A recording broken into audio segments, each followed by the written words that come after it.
마태복음 5장 1절부터 4절까지 말씀 합독하시겠습니다.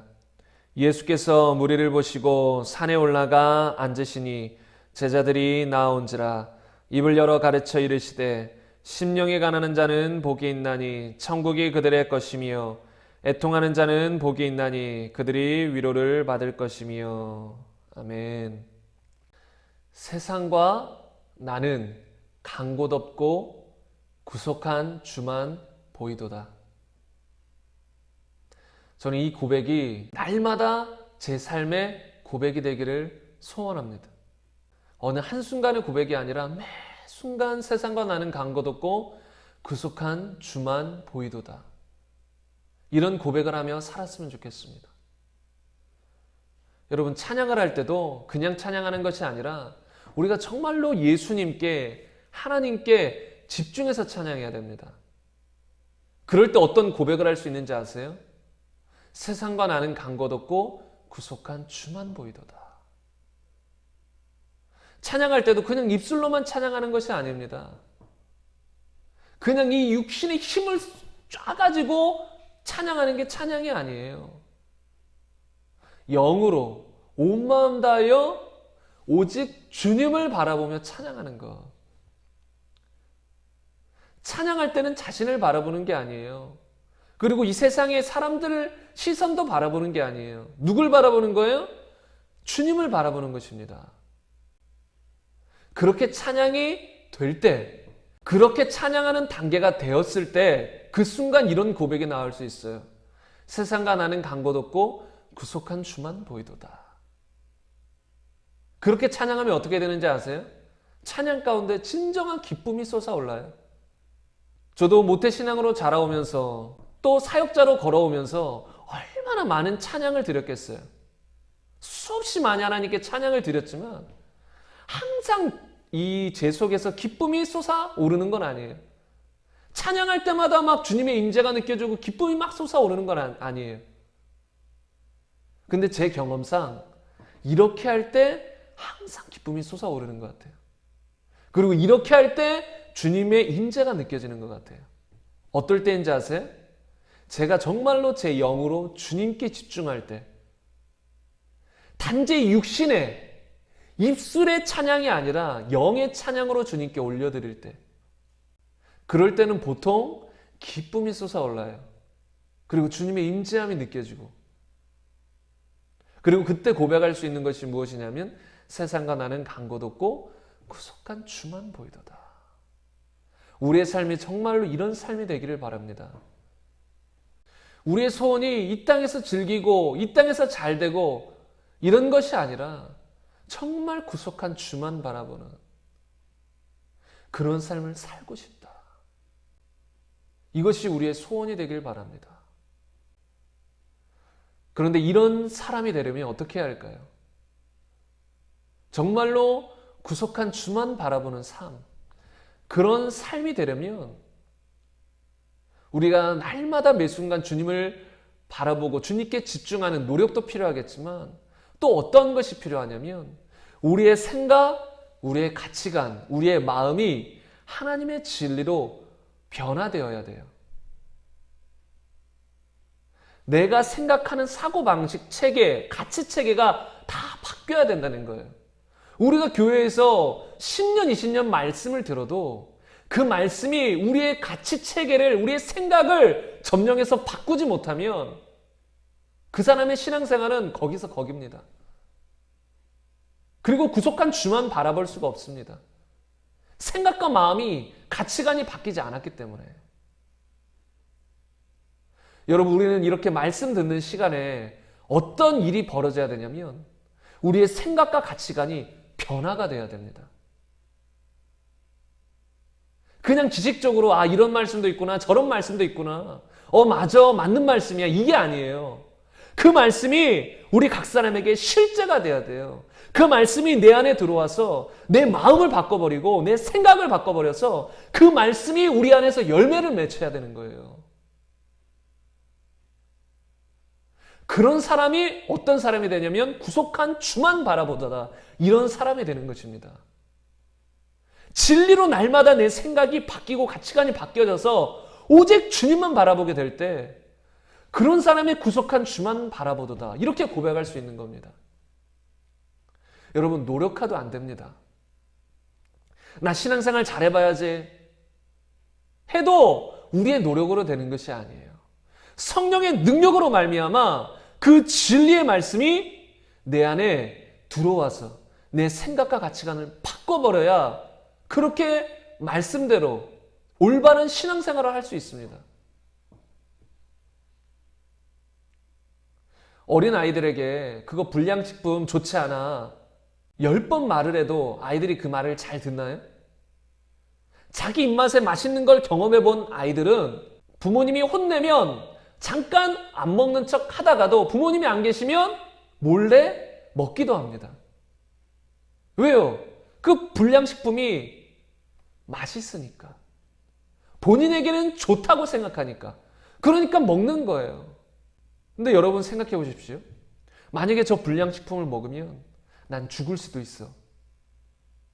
저 불량식품 안에는 독이 들어있을 수도 있어. 그런 생각을 한다면 그 불량식품을 먹을까요? 먹지 않겠죠. 어떤 목마른 사람이 그 앞에 컵에 담긴 아주 깨끗해 보이는 물을 마시려고 합니다. 근데 그 옆에서 말립니다. 야, 그거 더러운 물이야. 먹지 마. 근데 이 사람이 보기엔 어때요? 물이 깨끗해요. 깨끗해 보이니까 목도 마르고 하니까 물을 벌컥벌컥 마십니다. 근데 잘 생각해 보세요. 만약에 그 깨끗한 물에 오줌 한 방울이 떨어지는 거를 그 사람이 봤다면 아무리 목마른 상태라고 할지라도 마실까요? 안 마실까요? 마시겠어요? 안 마시죠. 여러분, 왜 안 마실까요? 그 물을 어떻다고 인정하니까? 더럽다고 인정하니까. 더럽다고 인식을 하니까 그 물을 마시지 않는 겁니다. 우리가 명확히 눈으로 봤기 때문에 저 물속에는 오줌 한 방울이 들어갔어. 내 눈에는 깨끗해 보이지만 저건 더러운 물이야. 끔찍한 물이야. 그래서 나는 절대 먹지 않을 거야. 이렇게 되는 것이잖아요. 우리 신앙생활도 이와 비슷한 부분이 아주 많습니다. 교회에서 사역자가 기도하셔야 됩니다. 죄를 이기셔야 합니다. 예배에 집중하셔야 됩니다. 삶 속에서 주님께 순종하셔야 됩니다. 영적 예배를 매일 드리셔야 됩니다. 날마다 정직하셔야 됩니다. 신실하셔야 됩니다. 충성하셔야 됩니다. 사랑하셔야 됩니다. 용서하셔야 됩니다. 이렇게 계속 말을 해요. 그런데 성도들이 실제로 그런 삶을 살지 않는 이유가 뭘까요? 그 말씀이 우리 안에 들어와서 우리의 생각과 가치관을 바꿔놓지 못했기 때문입니다. 그냥 지식에 머무는 거예요. 옆에 사람이 야, 그물 더러워. 더럽구나. 그러나 믿진 않아요. 우리도 이런 경우가 많아요. 들어서 알지만 이 심령으로 믿지 않는 거예요, 그 말씀을. 여러분, 어떤 게 가치 있습니까? 주님을 위해서 날마다 순종하며 또 매일 시간을 정해서 기도하는 삶을 사는 것과 육신을 따라 그냥 먹고 즐기고 이 세상에 재밌는 것을 다 겪어보며 돌아다니는 것. 여러분, 어떤 게 가치 있고 어떤 게 유익하며 어떤 삶을 살아야겠습니까? 이렇게 말을 하면 교회를 다니는 사람, 좀 생각 있는 사람은 당연히 기도하고 주님께 순종하고 충성하는 것, 그것이 가치 있는 것입니다. 그것이 중요합니다. 그것이 유익합니다라고 대답할 것입니다. 그런데 문제는 그렇게 인식도 하고 그렇게 대답도 하는데 그런 삶을 살지는 않아요. 막상 집으로 돌아가면 그런 말씀들을 다 잊어버려요. 도대체 이게 무슨 일일까요? 왜 말씀과 삶이 따로 놀까요? 그 말씀이 우리 안에 들어오지 않은 거예요. 그 말씀을 진정으로 믿지 않은 거예요. 그 말씀을 진정으로 믿었다면 그런 삶을 살게 될 것입니다. 여러분, 하나님의 시선이 중요합니까? 사람의 시선이 중요합니까? 그러면 당연히 하나님의 시선이 중요하다고 하겠지요. 그런데 여러분의 삶을 살펴보세요. 삶 속에서 정말 여러 가지 중대한 문제들 가운데, 그리고 순간들 가운데 여러분은 하나님을 더 의식했습니까? 사람을 의식했습니까? 사람들의 시선을 의식하며 하나님을 부끄러워한 적은 없으며, 또 사람들의 시선을 의식하며 하나님의 복음을 담대히 선포하지 못한 적은 없습니까? 말로는 하나님의 시선이 중요하다고 하는데 그것을 이 마음으로 믿지 않으니까 실제 삶에 나아가서는 사람의 시선이 더 중요한 거예요. 지금 내 눈앞에 보이는 사람들의 시선이 더 중요한 것입니다. 여러분, 우리는 말씀이 우리 안에 실제가 되어야 될 줄로 믿습니다. 말씀을 들을 때 그냥 지식적으로 맞는 말씀이야, 동의해, 이게 아니라 그 말씀이 하나님 제 안에 실제가 되게 하옵소서. 그리고 진실하게 자신을 살펴보면서 말씀을 들으셔야 돼요. 말씀 앞에 부딪혀야 돼요. 그럴 때 내가 깨지든지 아니면 말씀을 몰아내든지 둘 중 하나가 되는 것이거든요. 근데 당연히 어떻게 해야겠어요? 내가 깨져야죠. 그 말씀 앞에 내가 깨져야 됩니다. 하나님의 시선이 중요하다는 그 말씀 앞에 사람들의 눈치를 보는 그 생각이 깨어져야 돼요. 그런데 억지로 깨는 것이 아니라 단지 그 하나님의 시선이 중요하다는 것을 믿어야 돼요. 그리고 제대로 인식해야 돼요. 잘 보세요. 정말로 하나님의 시선이 중요하다는 것을 인식하면 그에 따라 자동적으로 사람들의 시선은 별로 중요하게 여겨지지 않는 것이에요. 여러분, 기도할 때 한번 눈을 감고 잘 생각해 보세요. 마음 깊이 생각해 보세요. 정말 중요한 게 뭘까? 이 땅의 모든 것은 잠깐 있다 사라질 것이에요. 우리의 인생은 안개와 같다라고 표현되어 있습니다. 안개와 같은 인생. 때가 되면 없어질 인생. 인간관계도 때가 되면 다 없어지는 거예요. 둘 중에 한 명이 죽으면 그 인간관계는 깨지는 거잖아요. 그런데 정말 무엇이 중요한가? 하나님의 시선이 중요한가? 사람들의 시선이 중요한가? 하나님이 날 인정해 주시는 것이 중요한가? 사람들이 날 인정해 주는 것이 중요한가?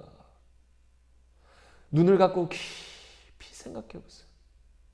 그리고 그냥 잠깐 이 얕은 수준으로 생각하지 마시고 정말 이 마음 깊이 생각하며 그 생각을 이 마음에 심으세요. 그게 진리거든요. 하나님의 시선, 하나님의 인정이 중요하다. 그 무엇보다도 중요하다. 그런 진리가 이 마음 속에서 진정으로 믿어지고 받아들여질 때 우리 안에 가치관들이 하나하나 바뀌게 돼요. 우리가 교회를 다니지만 잘못된 가치관, 잘못된 생각 체계들이 너무나도 많습니다.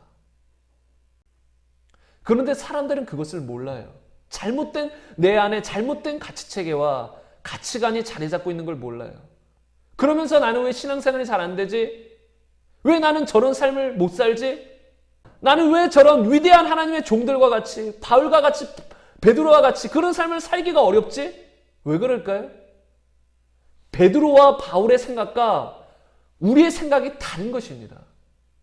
그들이 생각하는 생각과 우리가 생각하는 생각이 달라요. 우린 사람들이 좀 욕하고 핍박하면 어떻게 돼요? 그것이 너무 싫죠. 그러나 베드로와 바울과 성경의 위대한 하나님의 종들은 어땠을까요? 의를 위하여 핍박받는 자는 오히려 기뻐하라.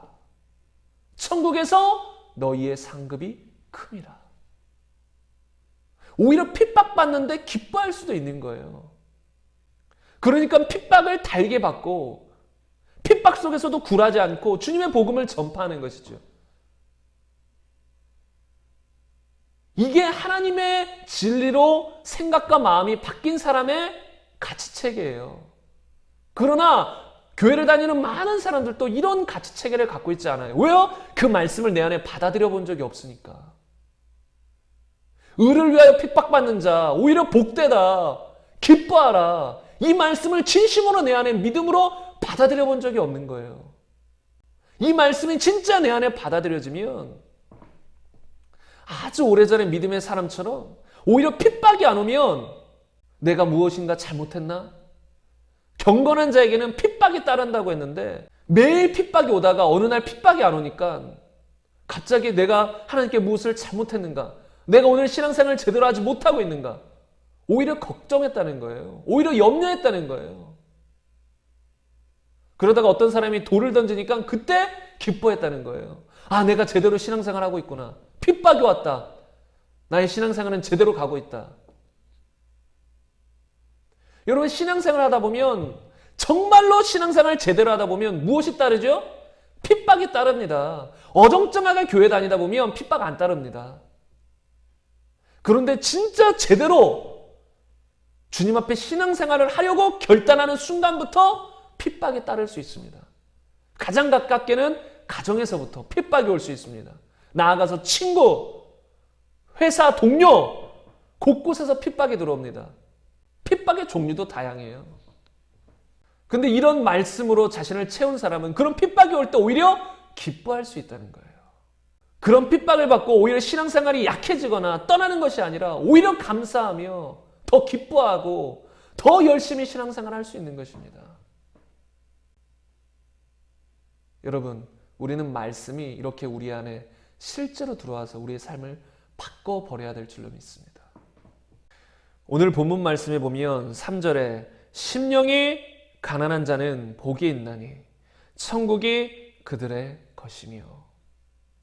여러분, 천국은 누구의 것입니까? 심령이 가난한 자들의 것입니다. 그런데 이 말씀을 읽지 않았어요? 이 말씀을 읽지 않은 상태에서 사람들에게 물어봅니다. 천국은 누구의 것입니까? 누가 천국에 갑니까? 그러면 열이면 열, 무엇이라고 대답할까요? 예수님 믿는 사람이요. 이렇게 대답한다는 것이죠. 그리고 그건 틀린 말은 아니에요. 당연히 맞는 말이죠. 그런데 우리가 예수님을 믿는다는 것은 무엇일까? 분명히 예수님을 믿으면 천국 가는 게 맞아요. 그런데 이 본문 말씀에서 예수님은 나를 믿는 자는 천국에 들어갈 것이요가 아니라 심령이 가난한 자는 천국이 그들의 것이며 라고 말씀하고 있습니다. 그런데 하나님의 모든 말씀은 다 조화가 될까요? 조화가 안 될까요? 조화가 됩니다. 만약에 어떤 하나님의 말씀들이 충돌한다면 그건 진리가 될 수 없어요. 진리는 다 정확하고 오류가 없어야 돼요. 하나님 말씀이니까. 그러면 예수님 믿어 천국 가는 것도 진리. 심령이 가난한 자만 천국 가는 것도 진리. 그럼 이 말씀이 어떻게 연결될까요? 심령이 가난한 자만 예수님을 진정으로 믿을 수 있다는 것입니다. 여러분, 심령이 가난하지 않으면 예수님 믿을 수 없습니다. 천국도 그들의 것이 될 수 없습니다. 여러분, 예수님을 믿는다는 것이 무엇이에요? 제가 자주 말씀드리는 거지만 예수님을 믿는다는 건 단지 지적인 동의가 아니에요. 내 마음의 중심에서부터 당신은 나의 주, 나의 하나님이십니다. 나의 하나님, 나의 주인, 나의 왕, 나의 임금으로 받아들이는 걸 의미해요. 믿는 걸 의미해요. 그런데 나의 주인으로 받아들이려면 반드시 무엇이 전제돼야 될까요? 회개가 전제돼야 돼요. 왜요? 그 전까지는 내가 주인되어 내 마음대로 살았어요. 모든 하나님의 법을 어기면서 살았어요. 그랬기에 하나님을 믿기 위해서는 반드시 그 전의 삶에 대해 회개하고 이제는 예수님을 주인으로 받아들여야 된다는 것입니다. 그런데 잘 보세요. 예수님을 믿는다는 건 이렇게 회개하고 예수님을 나의 주인으로 받아들인다는 걸 의미하는데 심령이 가난하지 않고서 이렇게 회개할 수 있을까? 심령이 가난하지 않고서 이렇게 예수님을 주인으로 받아들일 수 있을까? 한번 고민해 보세요. 많은 사람들이 지금 교회에 다닙니다. 한국 교회 성도가 많이 줄었다고 하지만 그래도 꽤 있습니다. 교회를 다니는 성도들이 아직도 많이 있어요. 그런데 진짜 문제는 무엇인지 아세요? 그 중에 진짜 성도는 그렇게 많지는 않다는 것입니다. 비율적으로. 교회는 다니고 성경 공부는 하고 예수님을 믿는다라고 입술로 고백은 하나 그 중심에 예수님이 들어와 계시지 않는 경우도 많습니다. 왜일까요? 심령이 가난하지 않기 때문에. 여러분, 심령이 가난하지 않으면 그 누구도 천국에 들어갈 수 없습니다. 이것은 예수님이 하신 말씀이에요. 심령이 가난한 자는 복이 있다. 그가 천국에 들어갈 것이다. 여러분, 이 예수님의 말의 뜻을 잘 이해하셔야 돼요. 많은 사람들이 예수님을 이 지식적으로는 동의하며 받아들일 수 있어요. 또 나의 구세주로는 믿고 받아들일 수 있어요. 그러나 제가 자주 말씀드리지만 예수님을 구세주로 받아들였다고 해서 그 사람이 진짜 예수님을 믿고 거듭난 사람은 아닐 수 있다는 거예요. 왜냐하면 예수님은 우리의 인공과 구주라고 성경은 말해요. 단지 구세주로만 믿는 것이 아니라 임금, 나의 주인, 나의 왕으로도 믿어야 진짜 믿음인 것입니다. 근데 많은 사람들이 구세주로만 믿어요. 나를 위해 십자가에 죽으신 주님, 나를 구원하시기 위해서 승천하신 주님, 주님을 믿습니다. 여기서 끝인 거예요. 그리고 자기가 믿는 줄 알아요. 십자가를 믿는다고. 예수님이 구세주인 걸 믿는다고. 그런 믿음을 가졌다고 본인이 구원받은 줄 안다는 것입니다. 그런데 그것은 믿음의 한 부분이에요. 그거 가지고는 천국 못 들어갑니다. 어떤 사람이 천국 들어가냐? 회개하고 예수님을 내 마음의 주인으로 믿은 사람. 그 사람이 천국에 들어갈 수 있습니다. 물론 주인이란 단어, 왕이란 단어를 우리가 인식하지 못해도 처음 예수님 믿을 때 진짜 회개하고 예수님을 주인으로 영접한 사람들도 있습니다. 그러나 구세주로만 알고 있을 경우 이렇게 믿지 않는 사람들도 많다는 거예요. 그러면서 열심히 교회 다닙니다. 열심히 교회에서 충성한다고 합니다. 그런데 그들에게 회개하라고 외치고 당신의 마음의 주인을 바꾸셔야 됩니다. 여러분의 삶을 돌아보세요. 일주일 동안 당신의 삶의 주인은 누구였습니까? 정말로 당신의 삶의 주인은 예수님이 맞습니까? 삶을 돌아보세요. 일주일 살아가면서 주님의 말씀을, 주님은 이 상황 가운데서 어떻게 행하기를 원하셨을까? 한 번이라도 생각해 보셨습니까? 주님의 마음을 생각하며 이 땅에 죽어가는 영혼들을 위해 한 번이라도 기도해 보셨습니까? 정말 예수님이 당신의 주인이 맞습니까?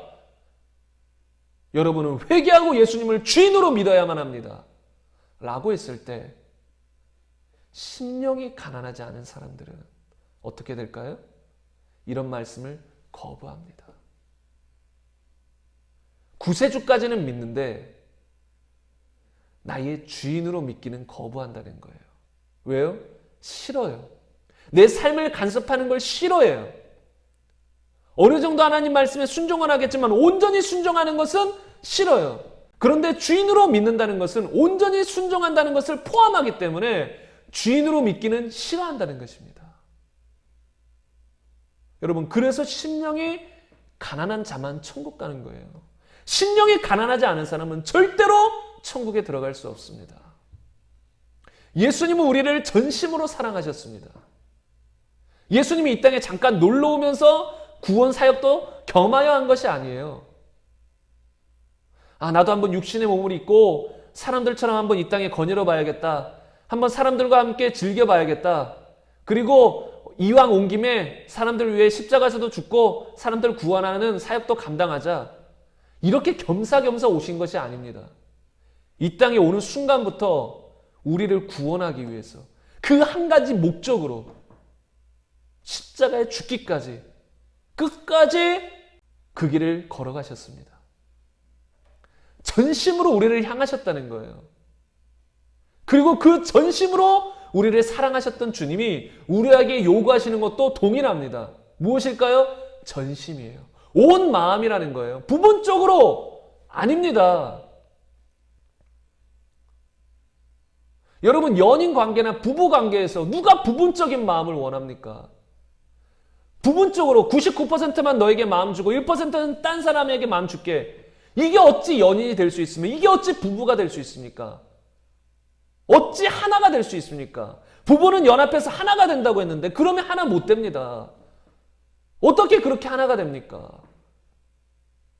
마음이 조금 딴 곳으로 가 있는데 주와 합하는 자는 한 영이라. 우리는 주님과 하나가 되는 거예요. 주님께 접붙임 되는 거예요. 주의 성령이 내 안에 들어오시는 거예요. 주님과 연합되는 거예요. 그런데 우리 마음이 다른 곳에도 있다? 조금만 어느 부분만 주님께 드린다? 그러면 안 된다는 것이에요. 주님은 우리에게 전심을 요구하십니다. 전심. 단지 원하는 정도가 아니라 전심을 원하신다는 거예요. 그런데 심령이 가난하지 않은 사람은 전심으로 주님을 찾지 않습니다. 왜요? 심령이 벌써 그 주님이 아닌 다른 것들로 꽉 차 있거든요. 가난하지 않아요. 세상 것들로 꽉 차 있어요. 돈으로, 명예로 다 차 있어요. 세상의 쾌락으로 차 있어요. 세상의 즐거움 차 있어요. 육신의 정욕, 안목의 정욕, 이생의 자랑으로 차 있어요. 그러니까 그래도 죽어서 천국은 가고 싶다. 그 원함은 있을진 몰라도 전심으로 천국을, 전심으로 주님을 원하지는 않는다는 거예요. 그래서 우리에게는 가난한 마음이 필요하다는 것입니다. 천국에 들어가기 위해선 반드시 심령이 가난한 자가 되어야 합니다. 부자 청년을 보세요. 성경에 나오는 부자 청년은 천국에 가고 싶어 했습니다. 영생을 얻고 싶어 했습니다. 그래서 하나님의 말씀을 열심히 지켰습니다. 그러나 본인도 알았을 거예요. 이렇게 열심히 지켰지만 나는 아직 뭐가 부족하다. 영생을 얻기에는 뭐가 부족하다. 그래서 예수님을 찾아옵니다. 예수님, 선한 선생님, 내가 어떻게 하여야 영생을 얻겠습니까? 그랬더니 예수님께서 이런 말씀을 지켰느냐? 네, 지켰습니다.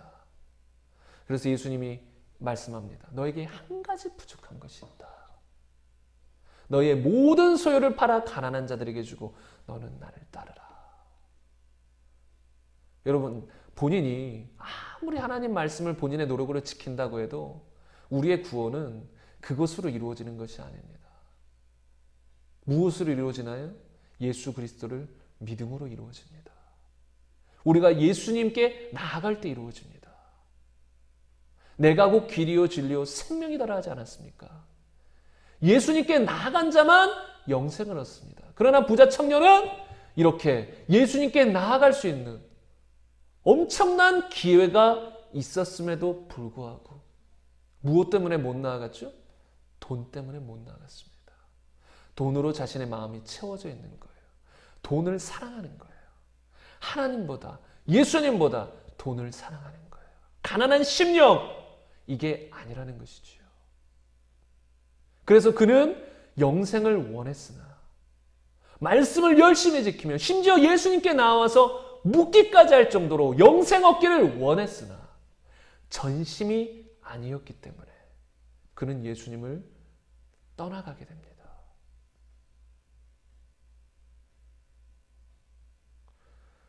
지금 교회를 다니는 많은 교인들도 결정적일 때 예수님을 부인하고 떠날 사람들 아주 많을 수 있습니다. 부자 청년처럼 예수님이 주인이 아니라 돈이나 그 밖에 어떤 무엇이 주인인 사람은 그걸 버리고 나를 따르라 했을 때 오히려 예수님을 버리고 그 우상을 쫓아가게 됩니다. 그러므로 여러분, 우리는 심령이 가난한 자가 되어야 될 줄로 믿습니다. 진정으로 심령이 가난해야 됩니다. 주님 앞에 날마다 가난해야 돼요. 그래서 주님을 갈망하고 주님을 원하고 천국을 침노하며 살아가야 될 줄로 믿습니다. 여러분, 이게 그냥 지식이 되면 안 돼요. 그냥 그렇구나가 되면 안 돼요. 제가 서두에 말씀드렸듯이 이 말씀이 제 안에 실제가 되지 않았으면 기도하시고 이 말씀을 자꾸 묵상하시며 이 말씀이 내 안에 실제가 되어 이 말씀대로 내 가치체계, 생각체계가 바뀌어버려야 되는 거예요.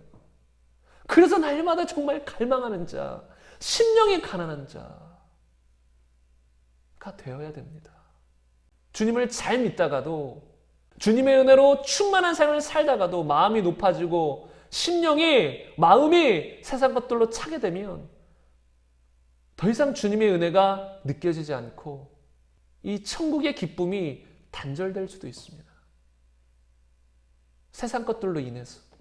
그러므로 우리는 날마다 심령이 가난한 자는 복이 있나니 이 말씀 우리 안에 붙들고 평생 주님 앞에서 이런 삶을 살아야 될 줄로 믿습니다. 물론 예수님을 믿어서 예수님이 이 안에 들어오시면 이 안이 가득 찹니다. 주님으로 가득 찹니다. 신령한 것들로, 신령한 기쁨, 신령한 평강, 하늘의 것들로 가득 차게 됩니다. 그러나 우리의 기본 자세는 주님 앞에서 가난한 심령입니다.